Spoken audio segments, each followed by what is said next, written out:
Bapak sekalian, Assalamualaikum warahmatullahi wabarakatuh. Alhamdulillah, wassalatu wassalamu ala Rasulillah wa ala alihi wa sahbihi wa man tabi'ahum ila yaumil qiyamah. Ya ayyuhalladzina amanu ittaqullaha haqqa tuqatih wa la tamutunna illa wa antum muslimun. Bapak sekalian, hafizakumullah, alhamdulillah, bersyukur kita panjatkan kepada Allah Subhanahu wa taala. Alhamdulillah malam ini bisa berkumpul bertemu dan berharap semoga jadi pertemuan yang membawa keberkahan bagi kita. Ada ilmu yang terus bertambah, ada iman yang semakin menguat, ada persaudaraan yang semakin erat, bahkan berharap ini menjadi bagian dari amal sholih yang diterima Allah Subhanahu wa taala. Salawat dan salam senantiasa dilimpahkan kepada panutan kita Rasulullah Muhammad sallallahu alaihi wasallam, pada segenap keluarganya, para sahabatnya dan seluruh umatnya sampai akhir zaman. Baik, Bapak sekalian, dalam sadaya terusnya ini.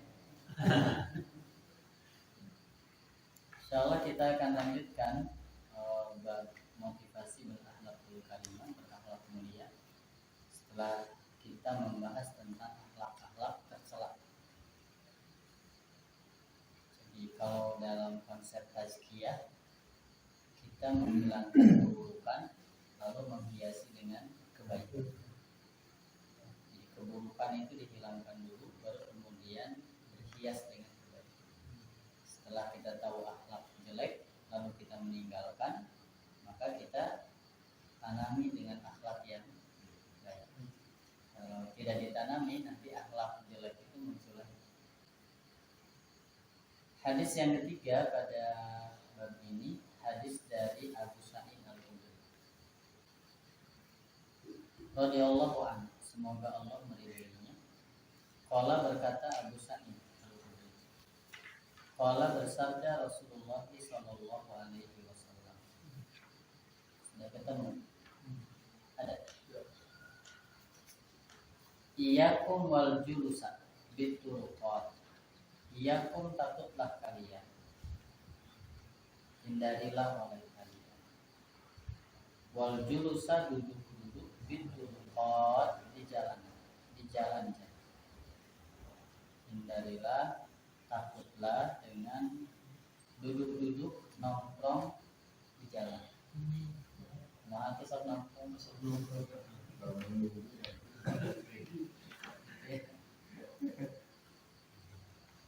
Qalu, berkata para sahabat, ya Rasulullah, wahai Rasulullah, malana buddun min majalis. Malana buddun min majalisin.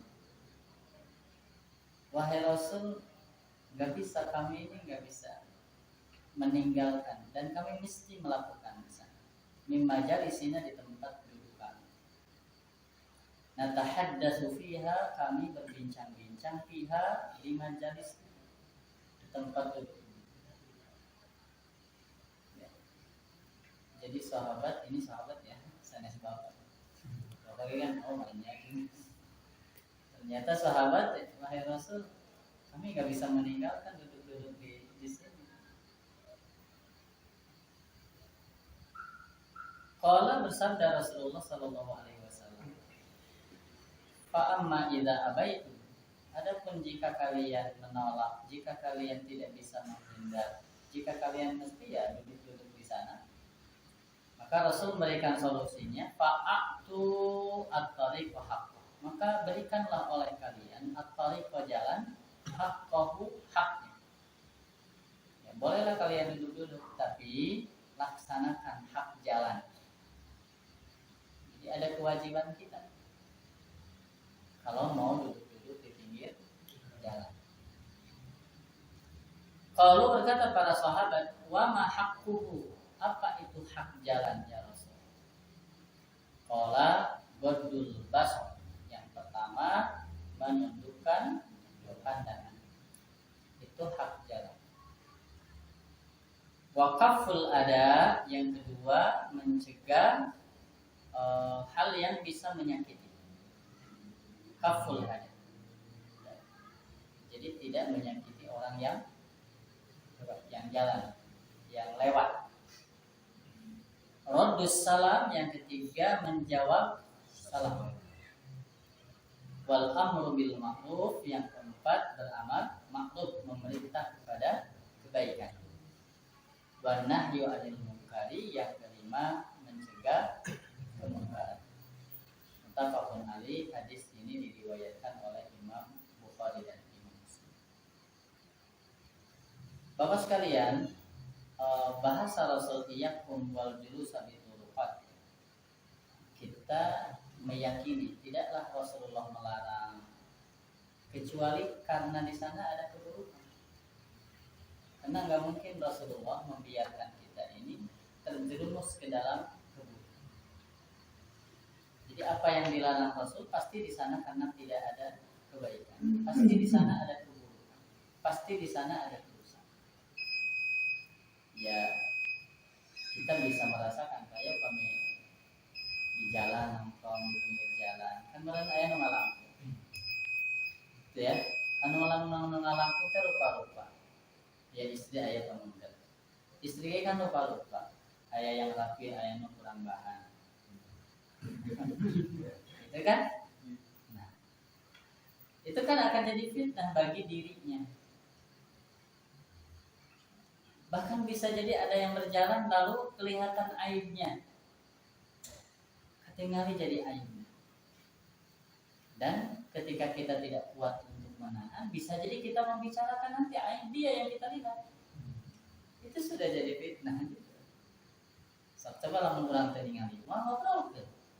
Gara-gara ningali, ngobrol. Jadi kalau Rasulullah melarang karena di sana ada keburukan. Dan Bapak sekalian, kintenan mungkin tuh atau karaos gitu. Ningali aya nu lewat, sahayang we komentari. Tumpang gitu. Ya, jadi karena di sana ada fitnah dari pandangan. Berikutnya akhirnya ya kita juga jadi gibah, membicarakan keburukan. Lalu kemudian apa lagi selain dari pandangan? Karena mulai semua dari pandangan, dari penglihatan. Maka ya ketika para sahabat bisa jadi belum paham dan belum mengetahui di balik fitnah ketika nongkrong. Ditambah ya bisa jadi para sahabat kan rumahnya tidak besar juga, terus tempat nongkrong tidak seperti hari ini sudah ada kayak pos ronda, lalu mana mungkin kemudian di dalam masjid kan. Sehingga ya tempat yang dipilih ya jalan. Tapi Rasulullah memberikan solusi.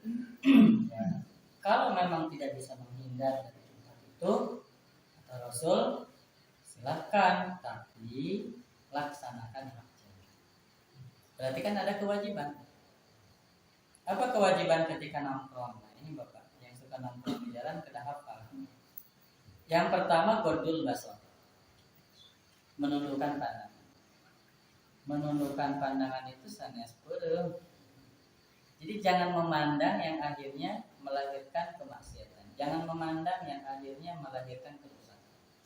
Ya termasuk bukan hanya aurat, tetapi aib orang juga. Ya, karena bisa jadi ada aib di orang lain yang kelihatan. Ya, sehingga ya tundukkan pandangan, jangan sampai kita sibuk dengan aib orang. Ini yang pertama gordul basar. Dan perintah gordul basar itu ya sebetulnya kan tidak semua tidak boleh dipandang. Min absori, dari sebagian pandang. Jadi lebih banyak yang diperbolehkan daripada yang dilarang. Ya kan? Soalnya emang nggak badai ninggalin awal lagi emang nggak. Cuma ada beberapa yang kemudian dilarang. Kalau jujur Bapak sekalian, kita kan seerno dilarang. Seerno diperbolehkan, banyak yang dilarang, diperbolehkan. tinggalian orang seueur nu dilarang. Sanes ieu mah Allah ya banyak melarangnya atau banyak membolehkan. Banyak membolehkan. Seueur maka menggunakan min tab'id dan sebagian kecilnya gitu. Aurat, aib orang, aib kan seueur kasayan. Kebaikan kemudian kita lihat, lalu kemudian jadi pelajaran. Kan biasanya tuh menarik. Jadi biasanya yang menarik itu goreng anu halus. Goreng. Satu gadul basar. Yang kedua kaful adab. Kaful adab tidak mengganggu orang yang lewat, baik itu perkataan ataupun perbuatan. Jadi jangan sampai nanti mengganggu orang yang mereka jadi tidak nyaman gara-gara berada. Ya, gangguan itu sekali lagi bisa berupa perkataan, obrolan kita, atau bisa berupa perbuatan. Sok lewat tapi kudu bayar. Atau ngobrol yang tidak baik, tidak boleh. Kaful ada. Berikutnya raddus salam. Raddus salam ini menjawab salam. Membaca salam, absus salam itu ya hukumnya sunnah, tapi menjawabnya wajib. Dan Rasulullah memberikan adab membaca salam itu. Yusallimu raqibu 'alal masyi wal masyi 'alal qa'id. Ya, kedananya susunan membaca salam kesana bangdana baca salam. Yusallimu raqibu yang berkendaraan, 'alal masyi kepada yang berjalan. Jadi lain nu lempang tapi nu dina mobil assalamualaikum, nu dina motor kuduna mah ini bentuk ketawaduan. Lalu wal masyi 'alal qa'id, orang yang berjalan kepada yang duduk. Nah, kusabab aya etika baca salam ternyata dilakukan orang yang berjalan, lalu kita duduk-duduk, maka sing sabar wajib ngejawabnya. Kalau ngomong assalamualaikum, waalaikumsalam, gitu ya. Oh kalau lalu lalang nantinya kami baca assalamualaikum, mana yang ngobrol gitu. Kebayang. Jadi bapak sekalian, ini etika dan salam itu jangan dianggap sederhana karena kata Rasul, mau tidak aku beritahu sesuatu dengannya kalian bisa saling mencintai. Amalan yang dengannya kalian bisa saling mencintai. Kata Rasul, afsus salam, baik sebarkan salam di antara kalian. Nah, jadi bapak sekalian, resiko lamun calik-caliknya duduk-duduk di pinggir jalan, wayahna wajib baca salam. Wajib baca salam. Baik, yang berikutnya amar ma'ruf nahi munkar. Jika ada orang yang melakukan keburukan, maka mesti dicegah. Bagaimana? Kan man ra'a minkum munkaran falyughayyir bi. Kalau kita melihat sebuah kemungkaran, maka harus dirubah. Nah, berbeda ketika kita tidak melihat. Nah, ini 5 hal ya yang disampaikan oleh Rasulullah SAW ketika kita ya tidak bisa kecuali nongkrong di tempat tersebut. Jadi ada untuk orang yang suka nongkrong di pinggir jalan. Dia ayah nongkrong pos. Ya. Ya. Kan untuk dibuka pada usia. Kan kayak gimana di nongkrong tahu kami mau bicara kumaha karena kan di kami di lokasi sebenarnya ada bicara teh si jalan biar toa gitu ada yang apa kudu ke jalan raya gitu dan halangan dagang. Nah kalau buat ane dia kumaha baik upami ningali kana masalah kemaslahatan umum. Ini saya ambil kalau hadis tentang ada orang yang jalan-jalan lalu lalang sana kemari di surga itu. Ternyata amalannya amal dahan yang roboh, dahan ranting, kembang, lalu kemudian menghalangi jalan. Terus si orang tersebut dia betulkan, rapihkan karena takut mengganggu orang yang berjalan. Takut mengganggu orang yang gara-gara perbuatan ini Allah berikan pahala surga. Nah, jadi jangan dianggap sederhana ketika kita memfasilitasi orang sehingga nyaman berjalan. Kesimpulannya kan, ya, ini pohon tumbang, ini pasti mengganggu saudara yang lewat. Supaya tidak mengganggu, kemudian dia rapihkan. Nah, ketika sudah ada tempat untuk berjalan, lalu trotoar itu dijadikan sebagai tempat jualan. Yang saya takutkan itu ya, ini kan fasilitas umum. Ini tempat di mana orang berjalan dan sudah ditentukan. Jadi yang ditakutkannya adalah mengganggu ketertiban atau mengganggu fasilitas orang lain untuk bisa nyaman berdiri. Itu yang kemudian saya takut. Yang akhirnya ya takut hilang keberkahan. Karena jadi banyak orang yang terganggu dari apa yang kita lakukan. Gitu. Ya, termasuk menggunakan fasilitas. Apalagi ini hanya membandingkan hal-hal yang kadang sepele ya, apalagi kita contohnya ngambil lahan yang bukan dari kita, meskipun hanya secara coba itu Pak. Tapi ancamannya seperti apa? Ini kan mengganggu orang lain, mengganggu orang banyak. Nah, itu justru yang saya takutkannya kan.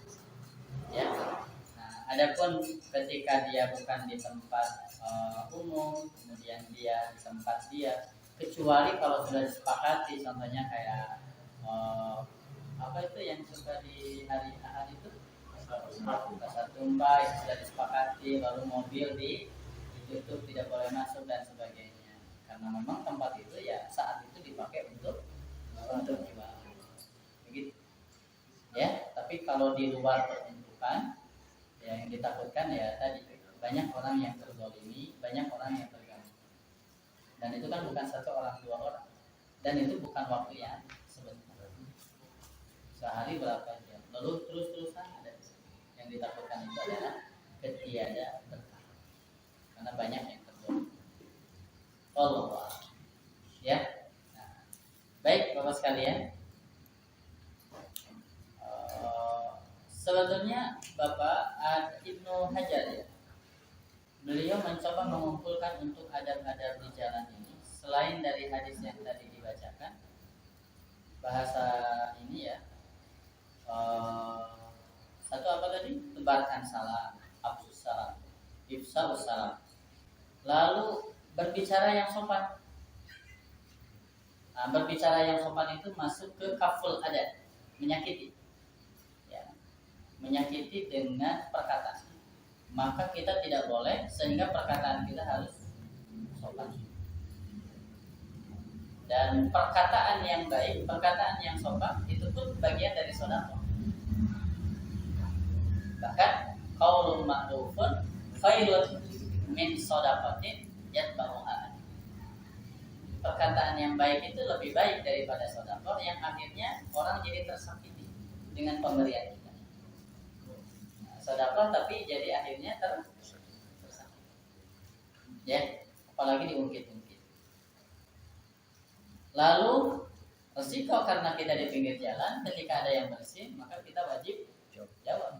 Kalau dia baca alhamdulillah, maka kita baca ya. Ibnu Hajar mengatakan demikian. Lalu apabila ada orang yang membawa beban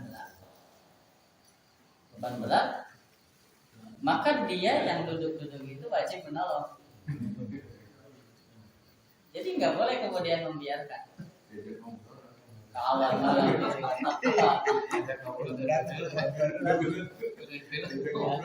jadi ketika bukan ini ya, barang-barang yang dia bawa kemudian dia susah, maka orang yang melihat itu dia mesti menolong ya. Lalu apabila ada orang yang terzalimi, maka mesti diselamatkan. Nah, jadi ternyata Pak, kewajiban orang ketika nongkrong teh nggak mudah juga. Ya, ketika ada orang yang terzalimi wajib diselamatkan. Eta ge ari waninya. Ketika ada orang yang tersesat jalan, maka wajib menunjukkan. Ketika ada yang tersesat, maka wajib menunjukkan. Dan Bapak sekalian, berusaha kalaulah kita tidak tahu, minimal meringankan, karena kita orang di sini kita tahu, terus ada orang yang dari luar tahu nggak Pak Anu. Ketika kita tidak tahu, minimal kita teh atau ngobrol ke teman, kamu tahu tidak? Jadi bahasanya nanti sebentar dulu Pak ya, saya tanyain dulu Pak. Entah, saya nggak tahu. Tahu gitu. Saya mau kita kayak ini. Bahkan ya ini kan bagian dari khairun nas anfa'uhum linnas. Dan termasuk mana pasakurbatan, orang yang menghilangkan kesusahan. Lalu ketika ada orang yang butuh bimbingan, maka harus dibimbing. Orang yang kebingungan, maka harus diarahkan. Nah ini kata Ibnu Hajar demikian. Termasuk amar ma'ruf nahi munkar, tidak boleh mengganggu, jaga pandangan, dan perbanyak zikir. Ini Bapak sekalian berkenaan dengan hakut tariq, hukukut tariq, hak-hak jalan. Baik, ada yang mau disampaikan berkenaan dengan hak jalan?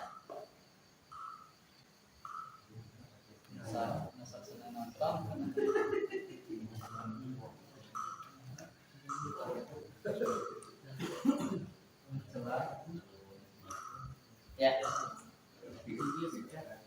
Baik, kita lanjutkan kalau tidak ada. Masih banyak waktu. Dari Muawiyah radhiyallahu anhu, qala berkata Muawiyah, qala bersabda Rasulullah sallallahu alaihi wasallam, man yuridillahu bihi khairan yufaqihu fid-din. Man barang siapa yurid menghendaki Allah bihi terhadapnya khairan kebaikan, yufaqihu maka Allah memahamkan terhadapnya fid-din dalam masalah agama. Kalau Allah menghendaki kebaikan dari hambanya, maka hamba itu akan difahamkan tentang agama. Bapak sekalian, ini juga jadi dalil keutamaan mempelajari ilmu agama. Ya, karena untuk panduan hidup, lalu kita bisa sukses, bisa bahagia, dan bisa mendapat surga, panduannya itu agama.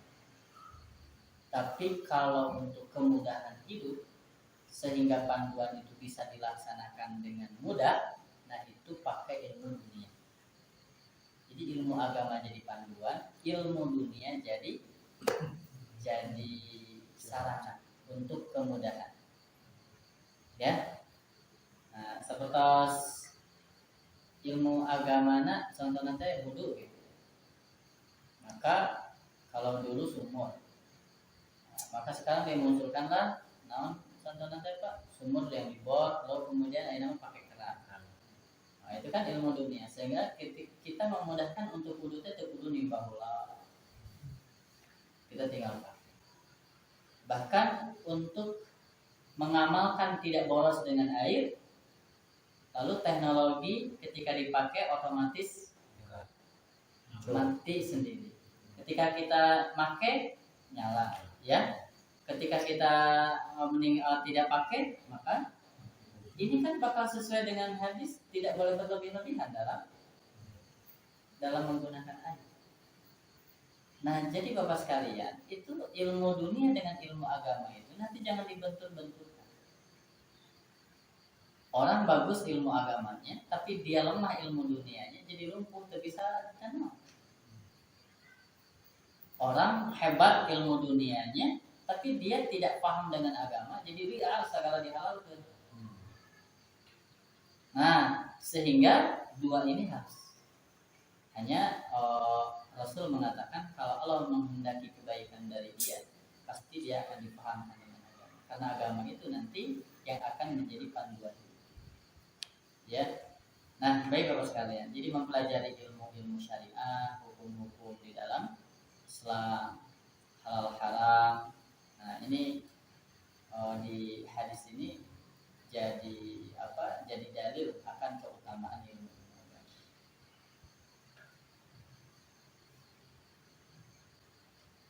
Sekarang itu fenomena senang dengan Al-Quran, fenomena senang dengan hadis, alhamdulillah. Kajian-kajian tafsir, kajian-kajian hadis luar biasa. Nah, kalau dulu kan kecenderungan kajian-kajian. Tapi Bapak sekalian, saya justru berharap itu semua ilmu ini ya dipelajari. Ini ada fenomena punten ya. Kajian-kajian Quran mulai bagus, bacaannya sudah mulai bagus, kajiannya sudah mulai banyak. Tapi kajian-kajian fikih ibadah tidak dikerjakan, tidak dibahas. Karena kita tidak temukan secara detail tentang wudhu di Quran, tidak ada detail dengan sunnah-sunnahnya yang membatalkannya. Tentang sholat, seperti apa kalau masbuk, nggak ada di Quran. Lalu di kajian hadis juga kan terbatas, kecuali kalau hadis-hadis ahkam yang langsung membahas tentang hukum fikih. Akhirnya di beberapa tempat, Bapak ya, ini sampai ada kejadian, ada orang masbuk. Lalu setelah contohnya dia sholat maghrib, dia datang di rakaat kedua. Berarti ketika salam dia butuh menyempurnakan satu rakaat lagi. Itu kan harusnya. Sempurnakan satu rakaat. Tapi apa yang terjadi? Dia salam. Assalamualaikum, assalamualaikum. Ya, lalu ada kebetulan sudah akrab gitu ya, ada yang nanya, kamu kenapa cuma 2 rakaat? Ya, saya tahunya begini. Kadang kita jadi menyempelekan lah ilmu-ilmu tentang sholat itu bahwa Allah senang membahas sholat. Ya bagi orang yang membahas, tapi bagi orang yang kemudian baru tersadarkan, soleh nakakala ayeuna, kabayang tuh Pak. Orang kakala soleh lalu kajian hadis, lalu kajian Quran, tidak bahas tuh kajian fikih ibadah. Repot juga. Masuklah ke tentang sholat gitu. Ya, masuk ke sholat, bagaimana si barisan, bagaimana kalau sholat makmum, imam sendiri, makmumnya sendiri, kalau makmum berdua, kan hal-hal itu kita tidak temukan di dalam Al-Quran.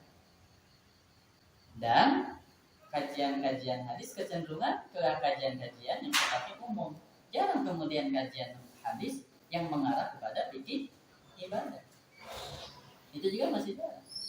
Nah, sehingga fenomena ini, maaf Pak, saya sampai ngomong dengan beberapa DKM, memang fenomena tentang ibadah, cara ibadah itu ya kita temukan akhirnya masyarakat tidak bagus.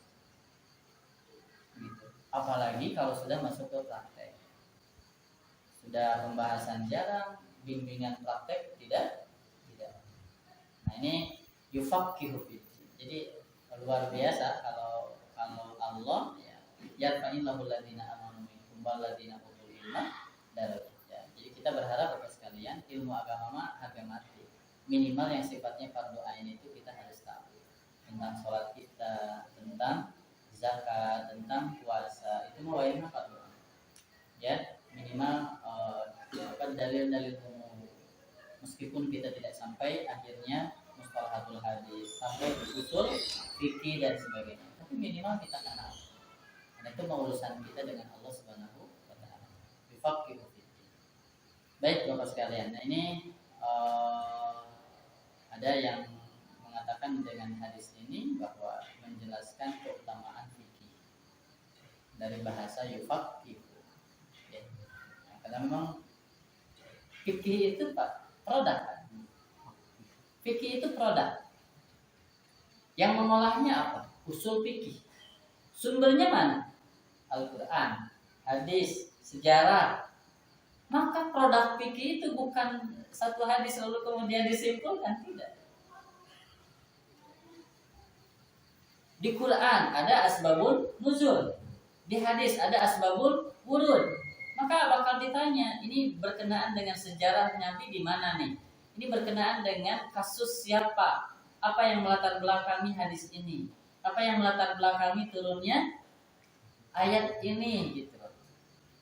Nah, jadi ulama sampai ijtihad melahirkan hukum, melahirkan produk itu butuh banyak ilmu yang dia miliki. Mungkin sampai hafal hiji hadis baraya tagih pada HP nak hirup, itu jadi mustahil. Bahasa Arab tuh ngerti gitu. Hadis tentang sahih dhaif enggak tahu kan gitu. Terus dalam kondisi seperti ini sadar diri. Kita mah lebih baik pas alu ahlal dzikri. Kita bertanya. Ya, nah, saya dipahami. Jadi Bapak sekalian, yufaqih. Jadi fikih itu ya, fikih itu produk. Ini haram, ini halal, ini wajib, ini sunnah, itu kan hasil. Gitu ya. Yang ngolahnya apa? Usul fikih. Maka ada kaidah-kaidah. Nah, sumbernya dari mana? Dari Quran, dari hadis. Bahkan bisa jadi yang melatar belakangi sejarah. Ya, apalagi asbabun nuzul, apalagi asbabul wurud, apalagi bahasa. Bahasa, pendekatan bahasa. Nah, karena bahasa Arab itu Bapak sekalian unik memang. Satu kata itu bisa banyak makna. Dan bahasa Arab itu contoh rogibaan dengan rogibafi itu sudah beda. Rogiba faman rogibaan sunnati, barang siapa yang membenci, itu rogiba. Rogibaan itu membenci. Tapi rogibafi itu jadi mencintai. Jadi hadis ini kan motivasi at-targhib itu jadi motivasi, jadi dorongan, jadi jauh gitu. Padahal dari bahasa rogiba, harful jar yang di belakangnya itu mempengaruhi kemaknaan. Bahasa fi dengan bahasa an itu kan bisa mencari, bisa membahas. Bahasa itu bisa membahas, tapi bahasa itu bisa mencari. Nah, ini Pak perangkat-perangkat sehingga lahirlah. Nah, hari ulama tidak apa proses yang penting mah bisa di bala-bala, bisa aroma gitu. Entah bala-bala teh tina naon kumaha tah eta usul fikih ngaran.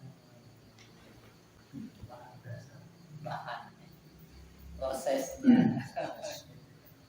Ya, proses sampai akhirnya jadi bala. Kalau produk bala-balanya itu gambaran. Tapi proses jadi bala-bala saya kemudian. Ya.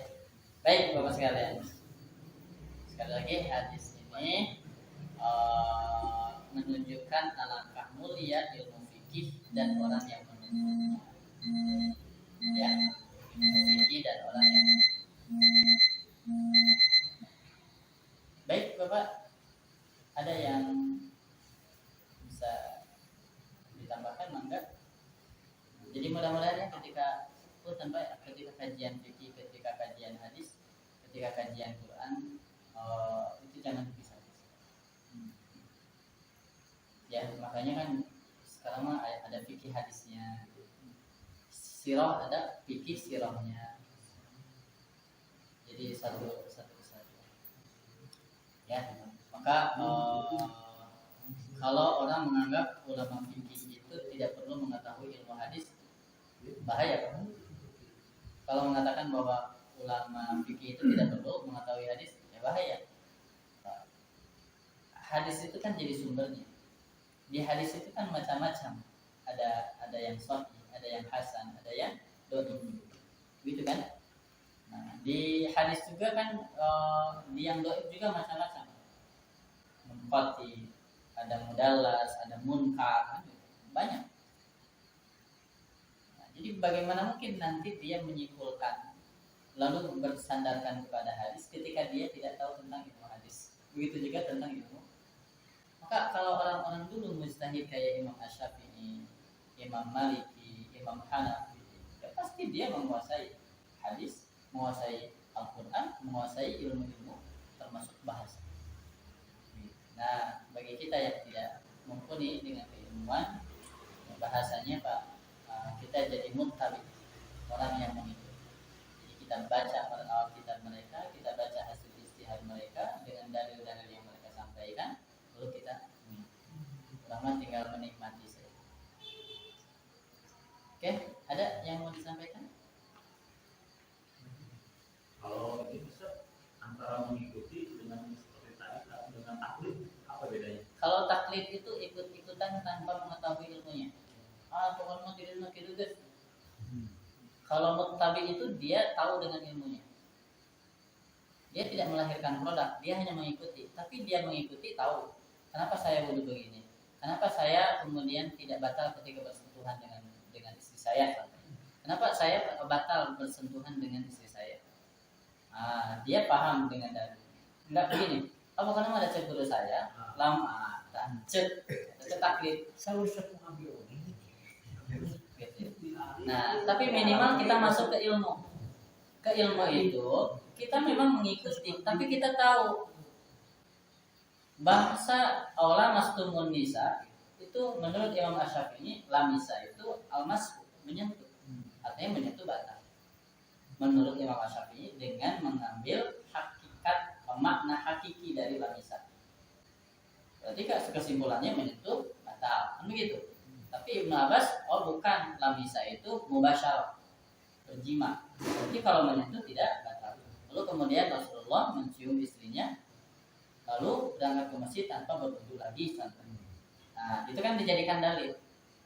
Ini loh saya ambil pendapat ini dalil yang saya pahami. Kalau saya ngambil ini dalil yang saya pahami. Masing-masing menggunakan dalil.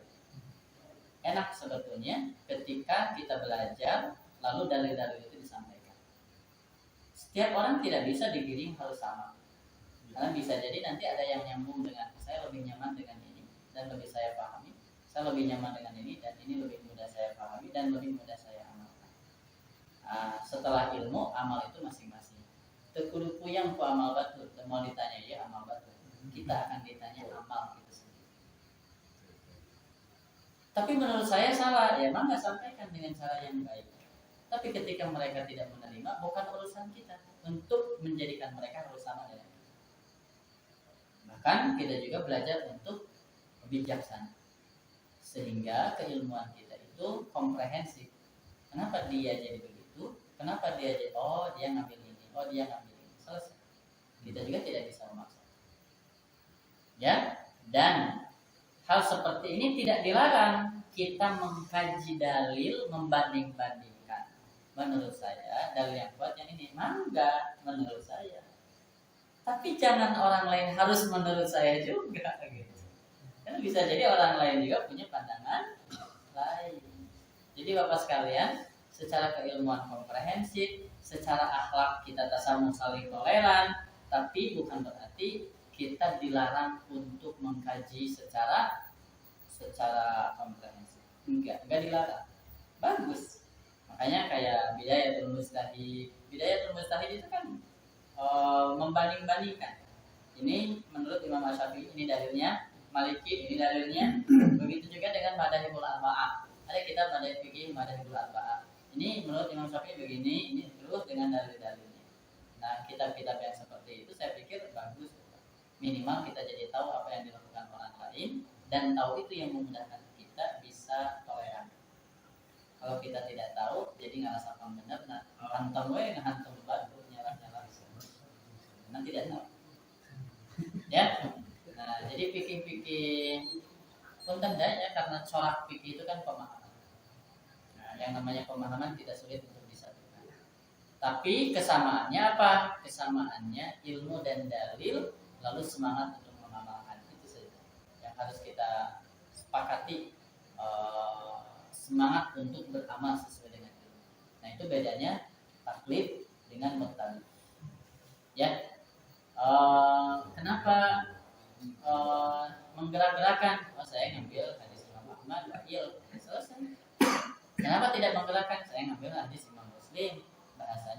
yuhariku tapi yuhriku. Yuhariku banyak mana kasar menggerak-gerakan, yuhriku menggerakkan berarti hanya satu kali selesai. Badai mana nu disandak ya memaksakan batu putusan bisa kurang. Itu kan? Nah, Bapak sekalian, itu coba dari mana tuh? Dari bahasa. Dari yuharriku wajan fa'ala dengan wajan af'ala. Jadi beda. Qabila menerima, qabbala mencium. Coba lamun akbala beda lagi menghadap kan? Dari qabila. Tah anu tilu Pak, lamun fi'il mudhari'na akbala yuqbilu, qabila yaqbalu, qabbala yuqabbilu. Eta fi'il mudhari'na nu tilu sama tah ya qabbala. Itu di barisan so. Begitu. Nah, jadi apa sekalian kemana beda? Atau nanti si pembacaan ketika orang menerjemahkan maaf bisa jadi berbeda. Saya baca contohnya Minhajul Muslim. Banyak tuh yang menerjemahkan Minhajul Muslim, terjemahan Minhajul Muslim. Dan itu belum tentu sama. Termasuk ketika saya coba diskusi saat saya contohnya dengan orang tua dalam hadis pas Idul Adha, orang yang melihat hilal di Dzulhijjah fal yumsik, hendaklah menahan rambutnya, menahan kukunya teh ka mana? Ka binatang atau ka kuku dia yang mau berkurban. Itu kan? Upami dina terjemahan kan pakai hu an sya'rihi wa an adhafiri. Hi nanti ka mana balikna? Maka tong aneh lamun aya nu ngajelaskeun teh saya saja ya beli terjemahan. Di terjemahan itu baliknya kemana? Ke binatang. Tidak boleh mencukur bulu binatangnya dan memotong kuku binatangnya. Nah, saya kan kalau saya memahami itu lebih dekat ke man aroda. Man idza arada ahadukum hilala dil hijjah ahad. Berarti ke orang. Ku itu ke ahad. Saya secara pribadi lebih ke ahad. Jadi yang tidak boleh dicukur itu rambut jalmakna, kuku jalmakna, lain jalmakna. Tapi di terjemahan saya temukan itu ke binatang. Nggak bisa juga disalahkan karena tadi domir itu. Maka si pembacaan ketika bahasa Arab dengan tidak ada barisnya, kalau saya suka bercanda sama teman-teman gitu, kamu baca kitab itu seperti apa? Ya sesuai dengan pemahaman. Makanya Pak, fikih dasar itu sangat penting. Fikih dasar itu sangat penting. Dan berikutnya macam pengembangan dan itu tidak terlalu banyak. Maka ketika orang belajar fikih Syafi'iyah contohnya gitu ya. Ketika kitab berikutnya di Syafi'iyah itu tidak terlalu banyak perbedaannya. Saya sampai ke teman-teman itu bilang, sekarang gini, berapa persen perbedaan dari Syafi'iyah ke Fathul Bari? Saya tanya, berapa persen perbedaan? Isinya hampir sama. Penambahannya tidak terlalu banyak sebetulnya. Kan? Nah, jadi ketika memahami fikih dasar, kokoh saja fikih dasar, itu sudah luar biasa. Meskipun hanya kita kecil. Ya, termasuk dengan ulul ma'ruf dan sebagainya. Baik, Bapak sekalian, nah ini sebetulnya menariknya fikih itu ya diantaranya gitu. Menariknya bahasa pun demikian. Bahasa itu kalau saya dulu di pesantren itu hanya menggunakan 35 bentuk bahasa perubahan 35. Nah ya, kalau yang lain itu ada yang sampai menggunakan 50 perubahan. Seperti fa'ala yaf'ulu, fa'ala yaf'ilu, fa'ala yaf'alu gitu ya. 3. Fa'ila yaf'alu 4 ya. Fa'ula yaf'ulu, fa'ila yaf'ilu. Begitu. Itu tasbih. Jadi nupokono nutilu huruf nasara yang suruh doroba yadribu fataha yamlahu alima ya'lamu hasiba yahsibu hasuna yahsunu. Itu tasbih perubahan. Tadi kan nanti masuklah ke fi'il amar, ke isim fa'il. nasara yansuru nasrun wa nasrun muda kaman surun unsur latan surman surun man surun min surun. Itu dari satu kalau bahan. Nanti dari satu kalau bahan dari satu kalimat nanti ada lagi Pak. Fa'ala fa'alu fa'alat ada berapa belas? 14. Bayang gitu. Begitu. Maka kata Sayyidina Umar, lain ngelilir Pak. Kata Sayyidina Umar, belajar bahasa itu bisa mencerdaskan. Betul. Perubahannya luar biasa. Ya, belum fiil itu kan fiil mudhari yang masuk. Kan ada marfu, ada mansub, ada majzum. Yang surun, yang suruna, tansuru. Berikutnya ayyan suro, ayyan suru itu sampai 14 perubahan. Lalu yang majzum lam yansur, lam yansuro, lam yansuru sama. Mungkin belum lagi kan amil nawasibnya ada berapa? Ada 10. Amil jawazimnya hampir 20. Langsung gitu. Nah, jadi belajar bahasa itu ya.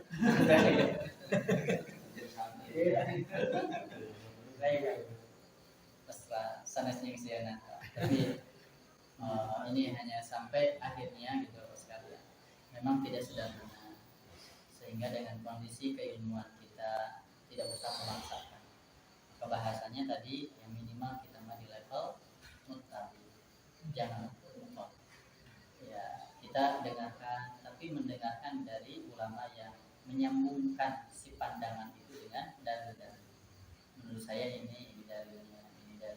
Minimal kita bisa meskipun udah hafal kita kalau saya minimal pernah oh iya ini teh dulu dalam kajian hadis meskipun geus kitu teh ulama hadis nama teu hafal riwayatnya teu hafal tapi ada amal nama teu poho-poho da diamalkeun terus. Baik, aku qouli hadza sallallahu alaihi wa sallam. Assalamualaikum. Waalaikumsalam.